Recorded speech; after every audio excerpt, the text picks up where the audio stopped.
Santa, are you all right? Are you okay? Yeah, I got a shock in you. Does this get a shock?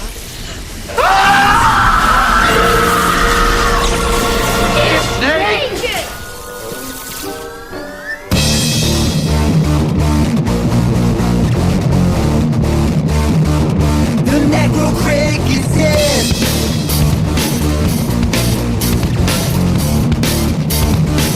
The Necro Critic is in. Watch crap movies,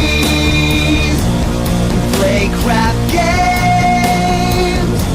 There's too much out there causing us pain. The actors are rancid, the plot is stale. Necro is here to put an end to the fail. The Necro Critic is in. The Necro Critic is in. Everybody loves Christmas. Everybody has fun. That time of the year, that holiday cheer. A good time for everyone. Everybody loves Christmas. Hi, I'm the Necro Critic, and today we're finally gonna be looking at the long-awaited Red Ninja end of...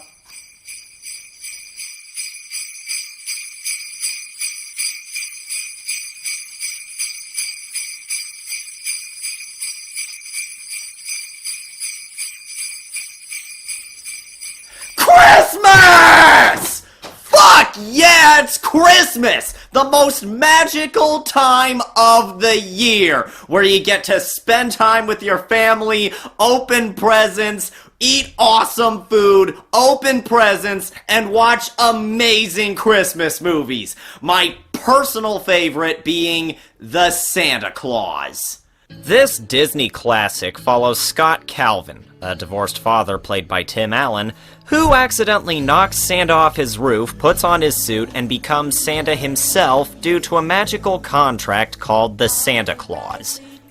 With an E. This, in turn, puts him at odds with his ex-wife and her husband as he tries to bond with his son Charlie while going through some drastic changes. It was an amazing comedy, but beneath the jokes was a deep story about love, family, and acceptance. It's no wonder this is one of my favorite Christmas movies of all time. It had magic, comedy, family values, a great cast, great plot, great design. I mean, nothing could possibly ruin this perfect classic. They made sequels, didn't they? Yeah! Fuck.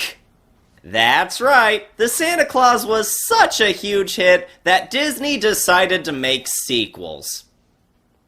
8 years later. And they sucked. Which brings us to the Santa Claus 2. Will it deliver on the same magic and Christmas joy as the original? I think you already know the answer to that question.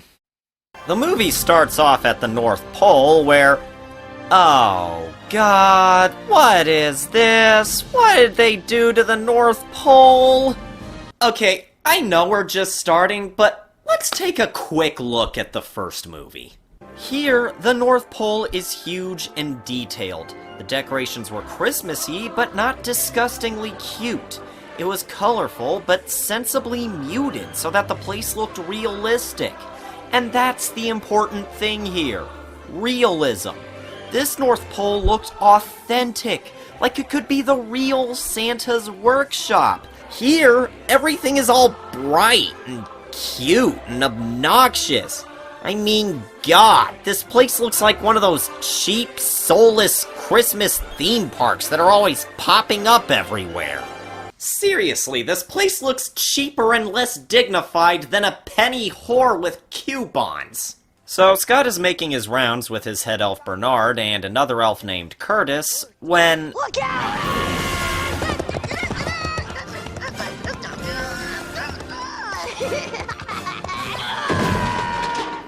The fuck? It was Chet, one of our reindeer in training. Oh. Well, that was... Random. Anyway, after making his rounds, he learned some bad news about the naughty list. It's Charlie. Sheen? I thought he straightened out. Hindsight's a bitch, ain't it? No, they're talking about his son, who is now a rebellious teenager acting out and spraying graffiti throughout his school. As if things couldn't get worse, Curtis shows up to deliver some more bad news. Santa, there's a Claus. Yeah, that would be me. No, I mean there's another Santa Claus. Curtis, in case you haven't noticed, this time of year, the malls are filled with other Santa Clauses. Yes, but there's another Santa Claus. There was the first Claus, but there's also a second Claus. Get on with it! Yes, get on with it! It seems our number 2 elf, the keeper of the handbook, overlooked the single most important detail in the history of Christmas. You know, besides that whole Jesus thing. As it turns out, there was some fine print in the fine print of the contract stating that... I gotta get married! Yes, it's the Mrs. Claus. The what? Desantification. Are you telling me that in that clause it says that if I don't get married, I don't get to be Santa anymore? Why? It's not completely hopeless, sir. You still have time to find a wife. Right. Well, how much time do I have, Curtis? 28 days. No. Seriously. Why? I'm a Christmas nut and German, so I know way more about the whole Santa Claus mythology than most sane people would willingly admit. As such, Mrs. Claus is completely meaningless. For starters, St. Nicholas was a celibate bishop, so she doesn't even exist in the classic folklore. She was invented by advertising companies so that women could have a role other than elf to play during photo shoots and ads. And even then, she contributes literally nothing to the grand scheme of things Santa-related. Aside from that, putting that in the original clause just raises too many questions. Like, why is that rule even there to begin with? How does being single keep Santa Claus from being Santa Claus? What if he was gay? Does the Mrs. Claus take same-sex marriages into account? Does the 14th Amendment ruling extend to the Santa Claus? You know, now that I think about it, the original contract never specified the gender of its signer. What if Santa was a woman? What if they were transgendered? What if... Get on with it! Yes, get on with it! How? How can I get on with it? This one detail opens up way too many plot holes. First off, what happened to the last guy's wife? Did she just disappear into the void after he died? Did he even have a wife? If not, then if the elves had forgotten about that rule, does that mean that all of the Santas before Scott didn't last long enough for the desantification to kick in? If that's what they're implying, then how long does a Santa typically last? How many Santas did they go through before Scott? And if the rule was so important in the first place, then why does it take a frickin' decade for the consequences to kick in? And for that matter... Get on with it! Fine. Mrs. Claus. Next they're gonna tell me the Easter Bunny's involved in this bullshit. Now tell me about it. I have 33,000 offspring, all in private school. Oh, what fresh hell is this? That's right, the fucking Easter Bunny is in this movie. Oh, but that's not all. He's part of the Council of Legendary Figures, along with Mother Nature, Father Time, the Tooth Fairy, Cupid, and the Sandman. Because God knows this movie wasn't stupid enough already. But hey, why stop there? Why not bring Uncle Sam and St. Patrick Patrick into this bullcrap? What about Jack Skellington? Is he still on probation for the incident in '93? Or what about Jack Frost, huh? Why not bring him into all this? Oh, fuck you, Disney! Okay, maybe I'm being too hard on this. After all, Rise of the Guardians managed to pull it off. Besides, they're an organized council. I'm pretty sure they have some very important and plot-relevant things to discuss. I'd like to again propose a new name for myself. Oh, please. Good heavens. In the past, you have rejected Tooth Man, Tooth Guy, and Tooth. Because they stunk. Today, I'd like to submit Captain Floss. Why can't we have nice things? And Roy. Roy! No. So Scott tells them about how he has to get married by Christmas Eve, or he'll stop being Santa Claus. Naturally, they're shocked by the news.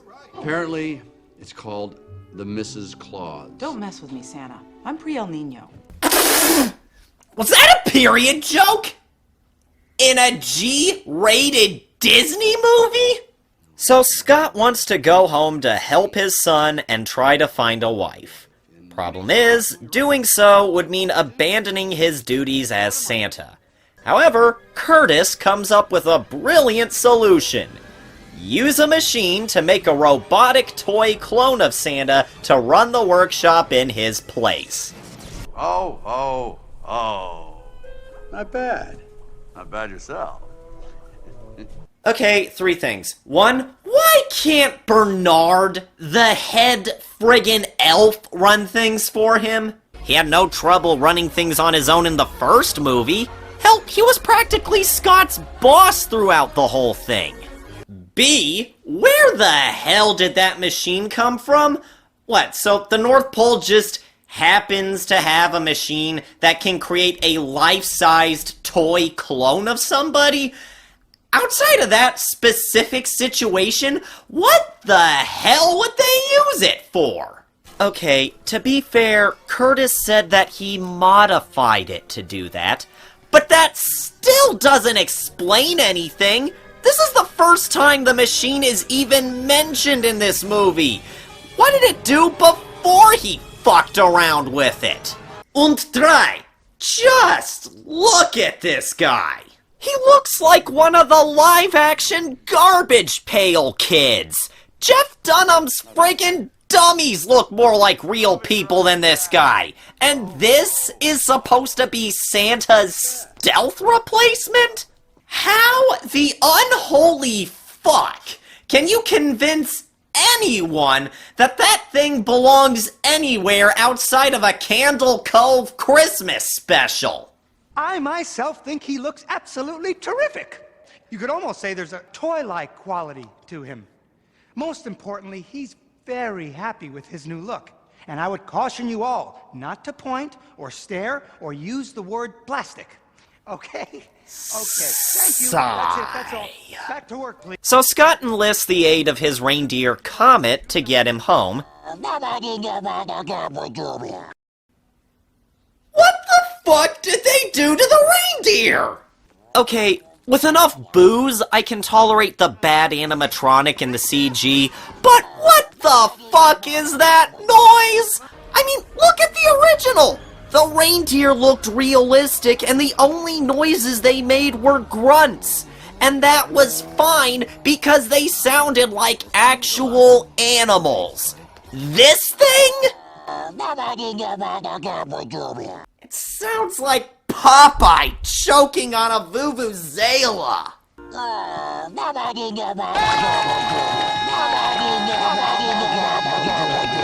So anyway, Scott goes to Charlie's high school, secondary school, with his ex-wife Laura and her husband Neil, played by Wendy Crewson and Judge Reinhold, where we meet the principal, Carol Newman. Good morning, Principal Newman. Mr. Picardo, I want you to look into my eyes. What do you see? It's dark, and it's cold.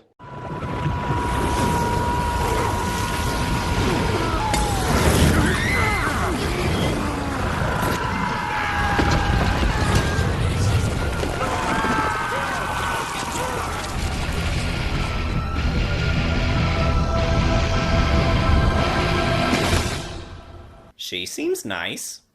While they're discussing Charlie's behavior, trying to find a reason as to why he's been acting out, we cut to Bernard and Curtis, as they're getting Toy Santa to learn his duties and helping him to act more like Santa.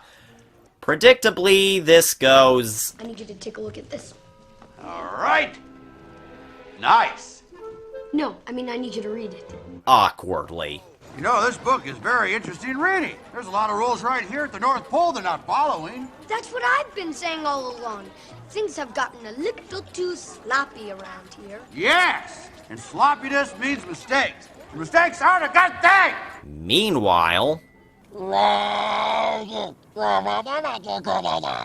God, it's like Jabba the Hutt having a seizure while puking kazoos! So Scott's busy working outside when we're introduced to Lucy, Neil and Laura's daughter, who exists only to be cute.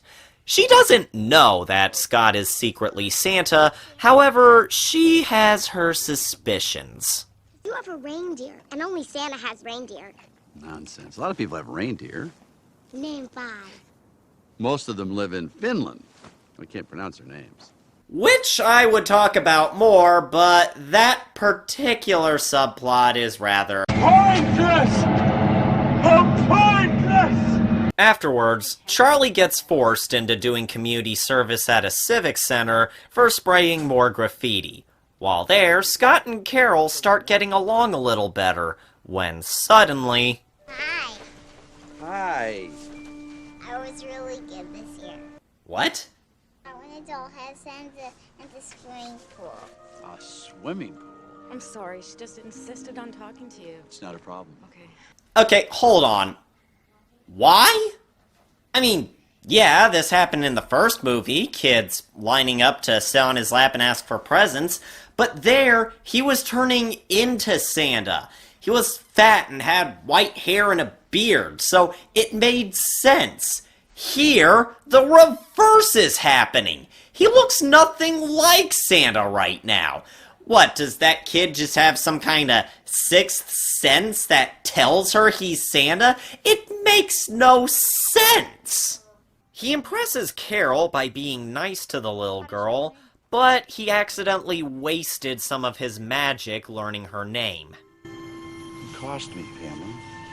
Yeah, on top of slowly turning back into Tim Allen, which is scary enough in its own right, he also has a finite amount of magic that he has to conserve, or else never be able to return to the North Pole.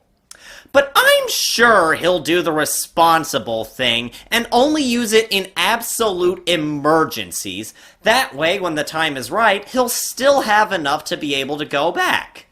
Or he could waste half of it in one night, giving Carol a romantic carriage ride in the snow to her faculty Christmas party. You know, priorities. Unfortunately, the party itself is pretty dead. So Scott takes it upon himself to liven things up by taking the stage and using his magic to hand out secret Santa presents. John Pierce. Merry Christmas, JJ.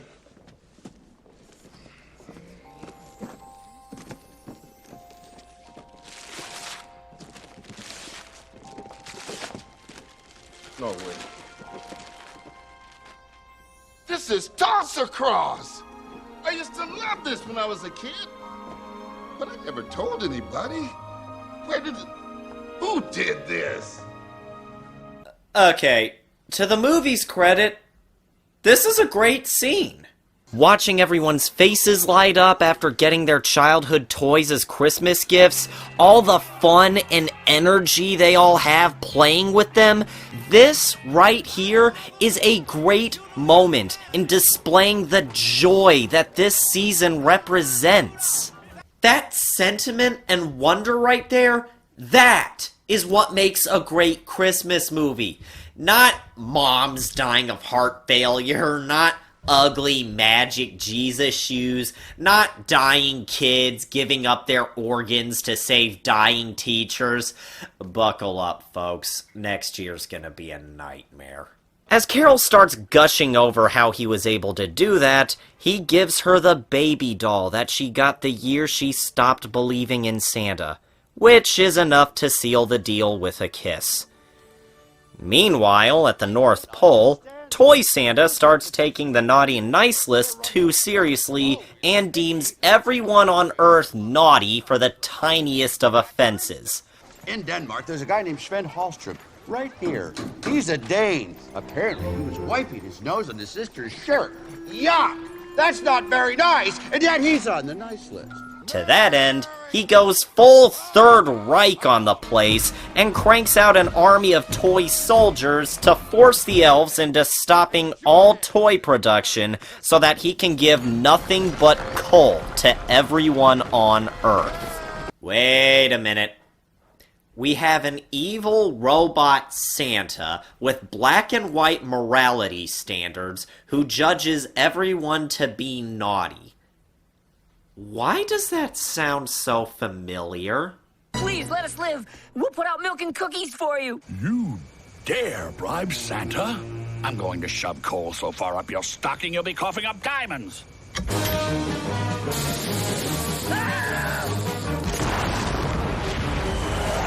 Okay, seriously, not to make accusations or anything, but that guy is one Tommy gun away from blatant plagiarism. And believe me, as an internet reviewer, I know a thing or two about blatant plagiarism. Are you talking about me? Meanwhile, Scott and Carol return to her house, where he tries to tell her the truth about him being Santa Claus.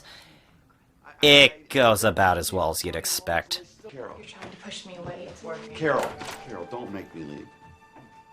Please. As if that wasn't bad enough, Charlie finds out about Scott dating his principal, and we finally get to the root of what's been causing him to act out. My dad is the best thing of all, and I can't tell anyone about it. And you have no idea how hard that is, walking around with that secret for all these years. And now on top of everything, you're going out with Principal Newman? I mean, you don't even tell me about it. My whole life has become about secrets, and I hate it. Meanwhile, Der Führerklaus is busy running the workshop like a forced labor camp. Luckily, Curtis manages to escape so that he can warn Scott about what's going on. They rush over to Comet so they can get back to the North Pole in time to save Christmas. However... You're not supposed to eat sugar, it's bad for you. Can you move? Anything. Yeah, it's like Macy Gray deep-throating Gary Busey while he's choking Donald Duck. Desperate for ideas, they try to rip out one of Scott's teeth so they can hitch a ride with the Tooth Fairy. I'll just let the stupidity of that statement speak for itself. Needless to say, it doesn't go so well. 1, 2, 3.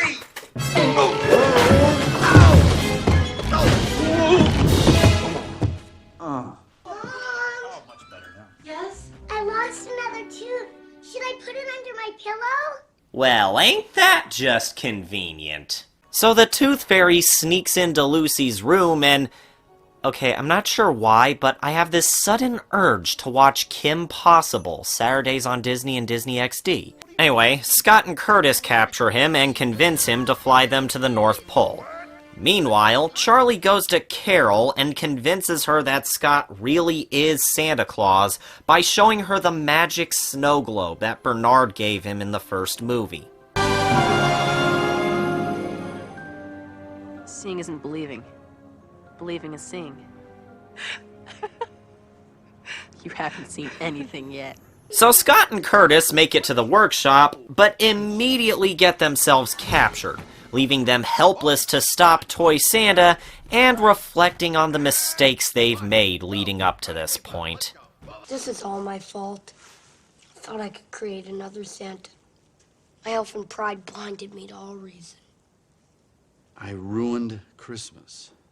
But just in time!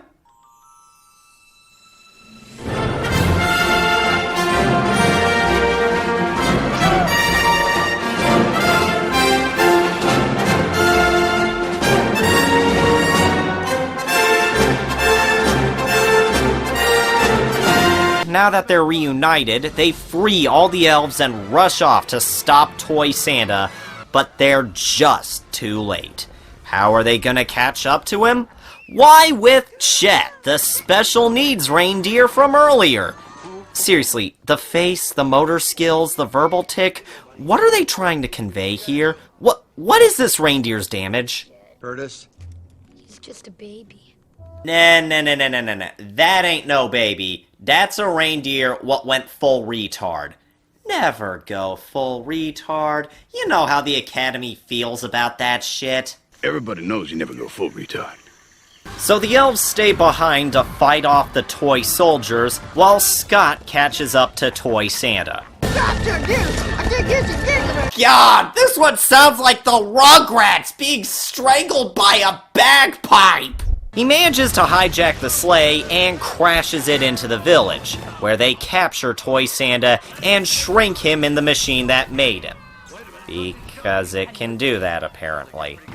With his festive reign of tyranny at an end, there's only one more thing to take care of. I cannot continue being Santa unless I find a Mrs. Claus. Oh, you just needed to find a wife. Yes, I was looking for a wife. No, I didn't figure on falling in love. This is all happening so fast. Well, there's no pressure. I mean, sure, the fate of an entire Christian/pagan/secular international holiday rests solely on liking it enough to put a ring on it. But hey, there's always Hanukkah. Oh, of course she agrees to marry him. So Mother Nature shows up to marry them in a hurry, Scott immediately turns back into Santa, and he rides off with Charlie to begin delivering presents. And the movie ends with Charlie showing Lucy that Scott really is Santa, because apparently that was important or something, while finally accepting the responsibility of keeping his dad's secret. And that was the Santa Claus 2. And it wasn't terrible. I mean, yeah, the plot is stupid, juvenile, predictable, and ultimately forgettable, but it had a few nice scenes, and the comedy was pretty good, and the actors gave it a lot of energy, which made it kind of fun to watch.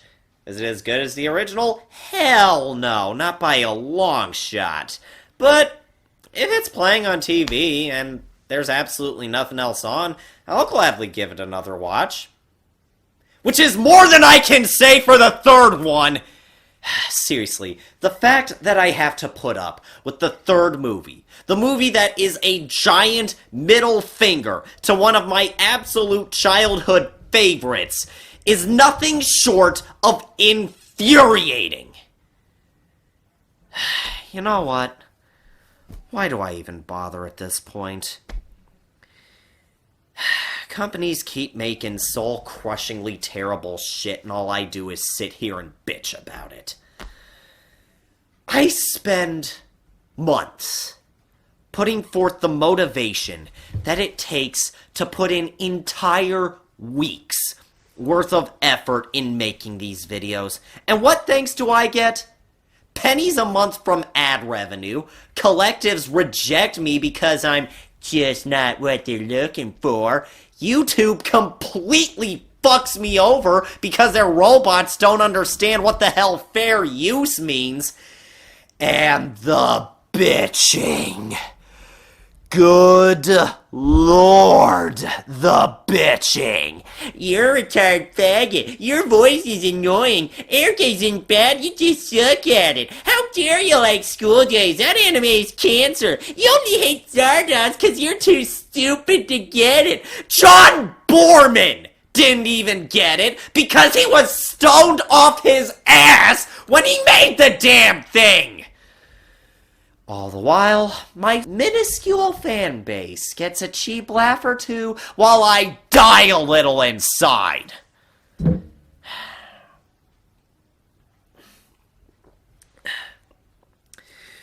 Honestly, it's because of bullshit like this that sometimes I wish I never became the Necro Critic at all. Anyway, this is the Necro Critic saying... There's another Santa Claus, there's another Santa Claus, there's another Santa Claus there. Everywhere you look, you can't escape, there's Santas everywhere.